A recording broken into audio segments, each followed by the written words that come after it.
Become the soldier of tomorrow. You see technologies now progressing to the point where it makes sense to put an exoskeleton on the battlefied. Imagine if we could replace all the small arms projectiles with one. If the soldier has a rifle, he has the same capability as an M1 Abrams tank. Cloaking is essentially invisibility. I think you can think of many possibilities where you're out in the battlefield and you'd like to not be seen.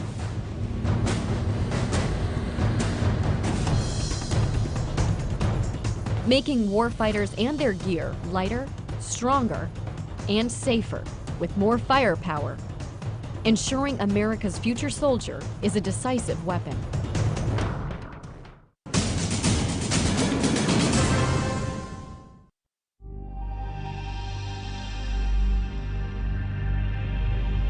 There are so many tasks within the Army that we ask soldiers to do every day that are heavy lift tasks, that are sustainment, that are long-term marches. And if we can provide something that makes what they do every day easier or allow them to do it for a longer period of time without physically getting exhausted, it helps them on the battlefield. Whether it's advanced sensors, whether it's running faster, to be able to carry a heavier load for a longer distance, a device that knows you, that can learn you, and if it needed to, it knows how you walk, so maybe it takes you back. There's so much potential, I think, when you provide a frame like that or some type of device for personal augmentation. One of the issues we've been looking at to distribute the load effectively or to help the soldiers carry load is the idea of the wearable robots or the exoskeletons. We looked at the full body exoskeleton as well as just strictly a lower body, where the lower body is just carrying the backpack load, and a full body has the ability to either do that or carry a manual load carriage in the arms. At this point, the engineering has demonstrated that it can work. So the next question is, as physiologists and biomechanists come together with engineers, the question is, how well will it work? If soldiers are expected to carry 120 pounds and walk at 3 miles an hour in the field, we're certainly going to evaluate it to that degree in the lab. And one of the things that we've gotten smarter with over the years is that you can't just take a novel piece of equipment and expect someone to wear it. So as we get smarter in our research protocols, we've been building in more and more learning time, familiarization. It's an interesting feedback that we get. Some of the soldiers felt like they were more used to carrying the backpack by itself without the device because that's what they're used to, whereas other volunteers felt like they'd rather feel the effects of the device than rather have to feel the effects of the load on their shoulders. We've tested 2 prior versions, and each time we're seeing incremental improvements in how well it works. Our long-range research plan is to be able to address things in a very isolated environment here in the lab, and then to grow that research out and start getting into the field more.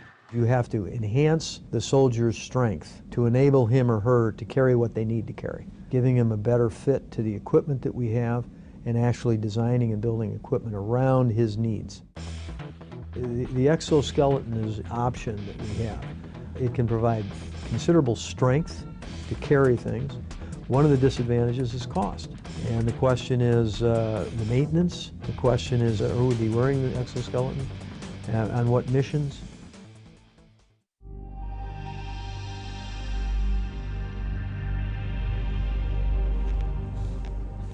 While soldiers need strength and endurance on the battlefield, there are times when they also need stealth.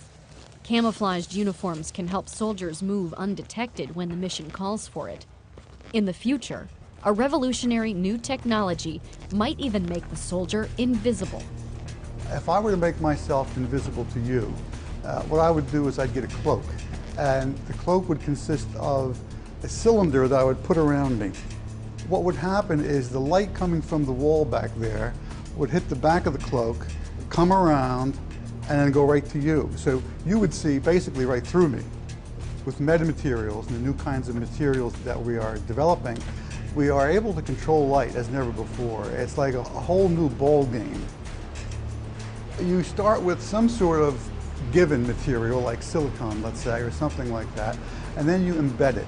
You embed it with small nanoparticles or tiny gold rods or maybe even tiny slivers of semiconductors. Now, by making these metamaterials, we're able to control light in these new ways. All the textbook things you read about light are now wrong. We can do things that beyond all these limits. So what we have here is actual experimental data of a working cloak. This works at microwave frequencies. This region here is what you're cloaking? So this region inside is the cloak, what would be cloaked, and this out here is the cloaking material. This is a truly invisible device. It's not just transparent like a piece of glass, where you can see that there's a piece of glass there because it distorts the scene behind it. This actually perfectly reconstructs everything.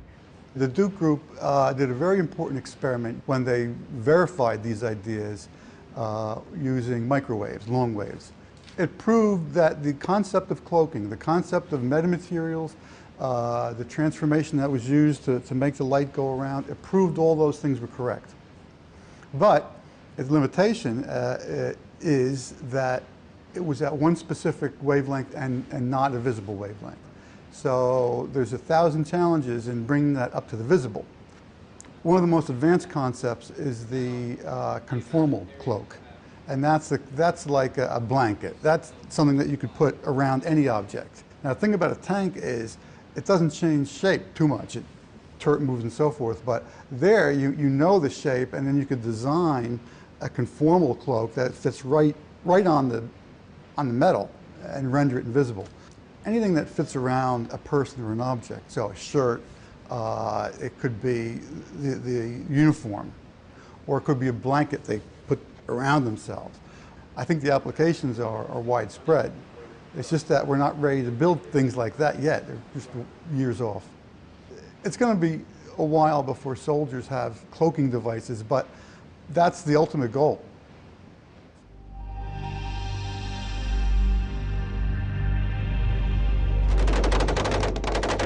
Imagine if we took, all the small arms projectiles that the Army uses now, and we hand one small arm projectile to the soldier, okay, with one weapon system. Just imagine what that would do for the Army if we could do that. And imagine a projectile 10 to 20 times more powerful than anything used by today's soldier. To get that bigger bang, Army researchers are trying to develop a new kind of explosive, using what they call disruptive energetic materials. Currently, we're exploring materials that you normally would not consider to be explosives, such as nitrogen or hydrogen or carbon monoxide. These are materials that we're planning on putting in the Army capabilities within 15 to 20 years, so far-term research. They're testing the use of lasers as a possible way to trigger the awesome explosive potential of these exotic materials. We're also working on materials that have what we call dial yield performance. That is, the soldier himself could decide what type of performance level he wants out on the field, where you could have one explosive doing the job that we have several explosives doing right now. The soldier would be able to control that effect in the future. He could potentially use that round against an armored vehicle to destroy it. Take it to the far extreme, we could also have non-lethal capability into that round by just understanding and controlling those materials.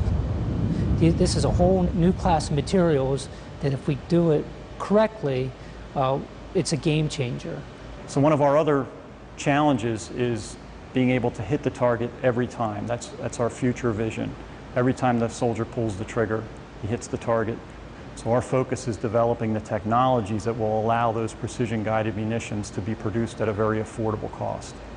For the shoulder launch systems, we're looking at literally shrinking the capability that you would get out of a tank or an artillery round today into something that a soldier could launch from his shoulder. Another huge challenge for us is engaging targets in urban environments between buildings. So a system like this would allow him to shape that trajectory to fly up and over and actually come back into the reverse side and then tailor the effect, the warhead effect itself.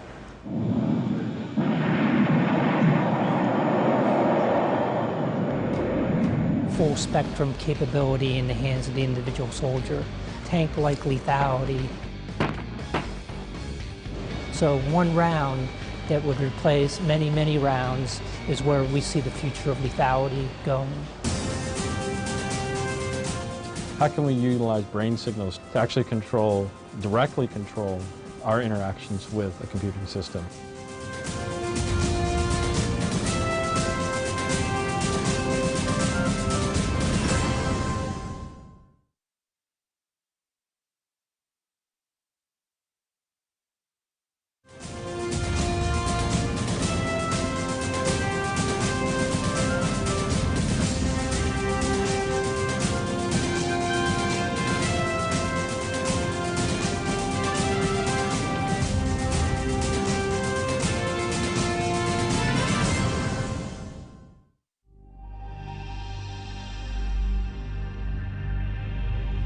Soldiers of the future will also be more connected, sharing vital information with their unit and other sources, using powerful electronic tools to get the right data at the right time.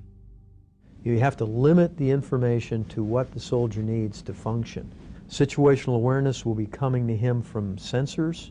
He has to have his own sensors. Just getting into a good position, over. We've got to make sure not only soldiers can talk to each other by voice comms and by messaging. On top of that, you've got to communicate with all the different sensors on the battlefield. This includes everything from the unmanned aerial vehicle to unmanned ground vehicle, so something you might kick out into a building before you enter. If you're carrying something like the any kind of ground soldier system, hopefully we can get that down to a smartphone. Like when you want soldiers A and B to go to place C, like, you know, just go up to them and grab them and shove them over there. Well, that's the team leader's technique, right? When a platoon leader wants somebody to go somewhere, he can drive what's called a chem light on the screen. That tells them instantly where to go. So when a platoon leader wants two squads to maneuver, you know, kind of around building X and the other one to come up to the front of building X. So with the screen, hopefully you'll just be able to say, you here, you there. You give him the information that he needs in terms of where he has to go, who is with him, how, you know, what you should look out for on this road, what's the experience. You would be able to sense infrared, sense invisible, have a receiver for your radar. You could put the optic, slide the optic off of your helmet, and the optic would tell you there is an unknown at 800 meters to your front, moving from left to right. So he could see the target, he could gain instant advantage in terms of situational awareness. He's got all the information he needs in a very compact form, either on his wrist, on an optic that comes across his face. Those are the kinds of things that would make his job much easier. For the most part, our target audience, it really is the individual soldier. That typically is, again, looking at developing the beginning stages of technology that is, for the most part, going to be used by the soldier on the ground. You can have applications that enable you to plan new routes in a more efficient manner. Ways in which you can display information coming from a forward operating base in a more efficient fashion. Or custom tailoring displays and custom tailoring technologies to the individual roles within a squad. So instead of everybody getting everything, then you have the right information in the hands of the right people at the right time. And all of that kind of builds together to make the soldier more efficient. As a result, we're looking at the brain and the body in the context of the mission. So we're really concerned with the soldier and their environment. And researchers are exploring the use of sensors to tap a soldier's brain power as a way to monitor and even improve their performance. These systems, by their nature, have to be located on the head, which means they have to be located under a helmet. When a soldier is subject to a blast or is subject to a ballistic event, a bullet that hits them in the head, well, those pieces of metal that would be inside of a helmet then become secondary projectiles. So any type of design that is dependent upon metallic sensors probably not going to be able to be deployed in helmet, in battlefield types of situations. So some of the things that we've been working on are foam-based sensors. So sensors that use conductive fabrics and conductive foams that can actually be part of the protective element of the system, and then they can actually be integrated with the foam padding of the helmet. It's critical for us to get the best sort of measurements that we can. So some of the sensor work that we're doing right now is really aimed at getting those measurement capabilities to a point where we can actually really use them in the real world as our soldiers are moving through urban operations, moving through cross-country terrain. And sometimes we can pull off signals from the brain that are that signify when when a person has, for example, identified a target and may not even be conscious that they have. The future soldier might even have the ability to control a computer device through a direct link to the brain, hands-free. One of the more straightforward applications that we can think of is how can we utilize brain signals to actually directly control our interactions with the computing system. The approach of brain-computer interaction technologies is to design systems that function naturally with the way in which soldiers' brains function, to effectively perceive and process information. When you actually do these types of brain-computer interaction interfaces, trying to take away the burden of manual interaction with the computer system, well, it's actually quite effortful. So some of the things that we can do in the laboratory, obviously they take some time. Army researchers are also focusing on new ways to keep the future soldiers' high-tech gear powered up and ready. You think about the soldier, people are thinking about the soldier, what power requirements he has. You think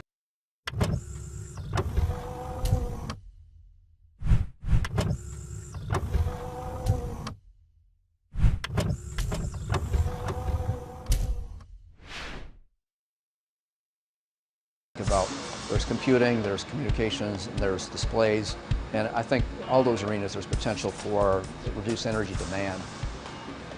We're trying to get to a 5-volt battery. That would potentially extend the capability of the battery by roughly 30%. Translate to soldier, roughly 1/3 less batteries he'd have to carry, or 3 times mission duration for the same battery. A lot of our stuff right now on a sort of standard soldier gets powered by its own battery, but not all of it, not like all of the communications, for example. How do we go ahead and try to integrate all of those power sources, maybe into one common power source, or do some kind of breakout of some powered by each individual battery and some powered by a central power source? And what are the problems if we think even bigger than that and say, how do we power a mission? And how do we get a small combat unit or a tactical small unit? How do you distribute power among that squad? And how do you distribute parts of a power generator or something among that squad? You're losing some individual capability. The Army is putting together a doctrine called operational energy, and part of the doctrine says, hey, I want to be able to use energy more efficiently, reduce reliance on fuel and recharging and battery resupply.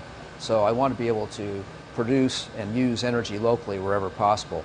So this is where some of the alternatives come in. And then we're looking at some alternatives besides batteries. We're working here on fuel cells and some fuel cells that may be able to use a variety of different fuels. Even more sort of further out there might be developing wireless technology so that within a radius of whatever number of miles we need, everything in that radius will be powered without you having to do anything or carry anything. If I take a stick here and very slowly go in and out of the fluid, I can kind of go in and out, but if I jam it in there, I can't penetrate into the fluid.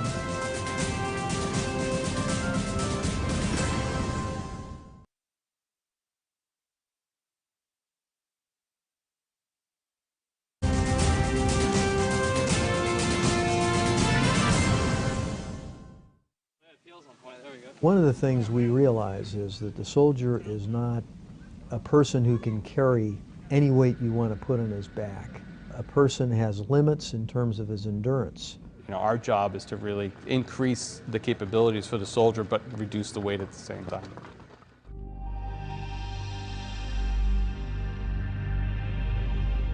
From the science and technology point of view, it's a total ground-up development effort at headgear design. Lighter, stronger, more integrated. We want a streamlined solution that commanders can up armor or de-armor their soldiers depending on the mission.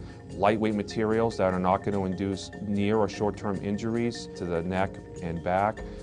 Lighter materials for improved mission performance, and just the overall streamlined system. We're looking at the balance and the center of gravity of the helmet from the biomechanical point of view, and then to go along with that, we're taking a look at the weight of the helmet, obviously, to reduce soldiers' load. We're investigating some new heads-up display technologies, more particularly see-through heads-up display. You have that micro display, it's a solid piece of equipment, and it reduces your field of view. So we're looking at technologies that will help open up that field of view and give the soldier more peripheral vision. Soldiers are experiencing a lot of wounds to the face due to secondary blast odor effects, whether it be glass, rocks. The different communities are looking for some sort of lower face protection that they can add on if they want to. If you want to be able to protect against every single threat that's out there, you're going to have a 10-pound helmet, which is not going to be good for the soldier, not only for their situational awareness, but, you know, the short term, they're being able to accomplish their mission, long term, possibly long-term disability or injuries. The idea is that we're always on the hunt for new materials that are going to give us a decisive advantage. The future helmet technology here we see largely in exploring new materials to address what we consider new issues. Rifle protection, blast resistance. Historically, helmets have been designed for ballistic resistance. They have not been designed for blast. But as you know, it's an increasing concern, like what's the impact of blast on the soldier? And that's what we're exploring now, is how do we reduce the incoming impulse to the helmet and actually ultimately to the brain.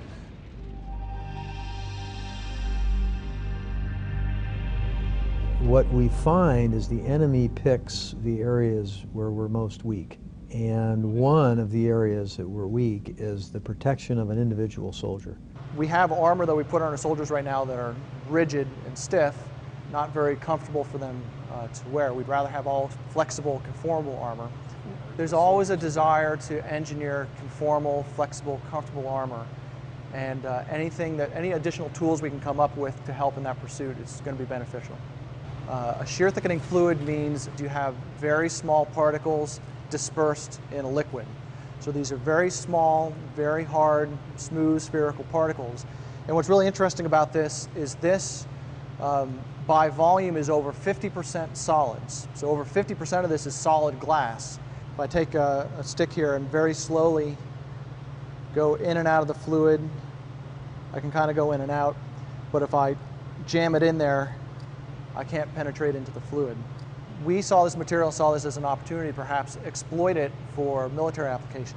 Our body armor that we wear right now is composed of fabrics like this. It's a plain woven Kevlar fabric, great ballistic protection. Now if I take the same fabric and I add the shear thickening fluid to it, it kind of acts like a glue that kind of holds together the yarns and fibers, does not permit them to slide past each other. So when I engage it with the awl, its only option for getting through is to break Kevlar. It's not going to let things slide out of the way, and you're just not strong enough to break Kevlar by hand with a tool. So I get that great puncture protection with something that's still nice and flexible. The heavy lifting is still done by the fabric. You need a high performance fabric in there. This is just altering the way the fabric is interacting with the thread. You're not going to see the fabric disappear and be replaced by purely fluid. It's because we're taking ballistic fabrics and treating them to give them puncture resistance. We can actually make a body armor material that has both puncture resistance and ballistic resistance. This technology primarily is addressing the soft part of the armor. So potentially, if it's designed properly, we could look at reducing the weight or the thickness of the vests. And because of the unique properties of this material, it gives us a lot of opportunities to really tune performance and potentially get us into doing things like creating extremities protection for the arms, the legs, the groin. This is basic research at this point, 5, 10, 15 years. And in fact, as we continue to learn more about the material, we might discover a completely new direction that will lead us down a different path. And soldiers are playing a key role along that pathway by providing a unique blend of feedback on behalf of the future soldier. An HRV is a human resource volunteer. We go and recruit these soldiers out of their schoolhouse, and we just tell them what we are about.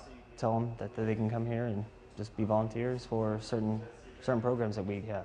Typical cycle, we can have anywhere from 25 to 33 volunteers, depending on how many studies are going on. They're each here for approximately 90 days each. The first time we went in, they brought us to 5,000 feet, back down, and then they brought us up to 11,500 feet. And then we sat in there for a good half an hour just to see if everybody was okay with it, no one was getting sick or altitude sickness. They put a tube in your mouth, and then they tell you to breathe, and then breathe in heavily, breathe out heavily, in and out. When they first came, they started talking about how this is going to help people on deployments and everything, and I thought it'd be really beneficial to my brothers and sisters in arms that, you know, we could help them out in the future. We're really just beginning to understand the relationships, all the intermingling relationships between the brain and the body and the environment. The nice part about virtual environments, immersive virtual environments, is you can control every aspect of the environment. You as the experimenter know exactly what variables you're manipulating, but at the same time creating a very realistic, immersive, again, sense to the soldier. Enemy down. All right, moving into the building. We could measure a soldier's ability to walk toward or away from targets. We could measure how quickly they respond to situations, or how quickly they make decisions between potential targets. So we can use these data to construct kind of models of soldier performance. Enemy down.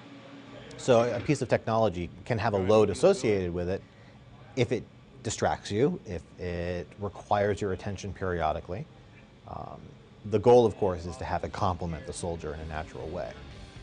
It all comes down to capabilities. It all comes down to requirements. It all comes down to what does the soldier need on the battlefield and what makes sense. What we like to do is we like to lay out the long-term vision. But when we see the golden nugget, the potential game changer, we introduce that much quicker into the force. I like to think imagine. And right now we're what if in many other fields too. So that's a very important part of what we do. And then of course you have to back it up by reality. And sometimes, you know, reality is just a blade of a guillotine cutting your